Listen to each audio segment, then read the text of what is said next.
পরম পূজ্যপাদ ভক্তগণের প্রাণের ঠাকুর শ্রী শ্রী বাবামণিকে শতকোটি প্রণাম জানিয়ে দেশে বিদেশে যিনি যেখান থেকে আমার সংকলনে যোগ দিয়েছেন সকলের প্রতি সশ্রদ্ধ জয়গুরু জানিয়ে আজকের সংকলন শুরু করছে। আজকের সংকলনে শ্রী শ্রী বাবামণি উল্লেখ করলেন, স্বয়ং ভারত পথিক রাজা রামমোহন রায় একবার বলেছিলেন, হিন্দুদের বিভিন্ন গোষ্ঠী, ভিন্ন ভিন্ন দেবতা, ভিন্ন ভিন্ন ধর্মাচরণ এবং গোষ্ঠীদ্বন্দ্ব তাদের এক হতে দিল না, ঐক্যের বাধাস্বরূপ হয়ে দাঁড়ালো। পরবর্তীতে আরাধ্যের ভিন্নতার নিরিখে হিন্দুদের সম্প্রদায়ও ভিন্ন ভিন্ন। যারা ভগবান শ্রীরামচন্দ্রের আরাধনা করেন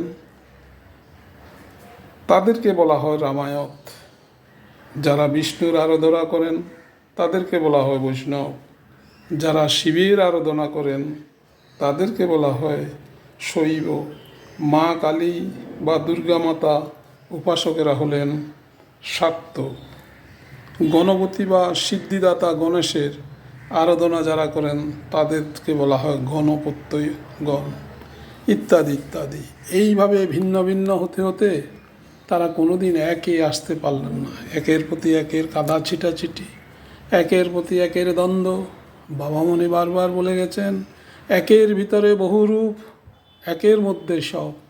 কেন একটা উপাসনায় কেন্দ্রকে, উপাসনালয়কে একটি মিউজিয়ামে পরিণত করে শত শত দেবমূর্তি, শত শত বিষয়ে চিন্তা ভাবনা করে শত শত পূজা, শত শত নমস্কার? কেন ভিন্ন ভিন্ন? আসো সবাই মিলে এক অখণ্ডের পদতলে ধাবিত হই। এক অখণ্ডকে পূজা করলে সব কিছু পাওয়া যায়। এখানে ব্রাহ্মণ, ক্ষত্রিয়, বৈশ্য, শূদ্রের কোনো অবকাশ নেই। যিনি যেভাবেই এই অখণ্ডকে ভজন করেন তার সব দেবতা, তার সর্বকৃষ্ট, তার মনের কৃষ্টি সবই পাওয়া যায়। হরি ওম, ওম শান্তি, ওম শান্তি, ওম শান্তি।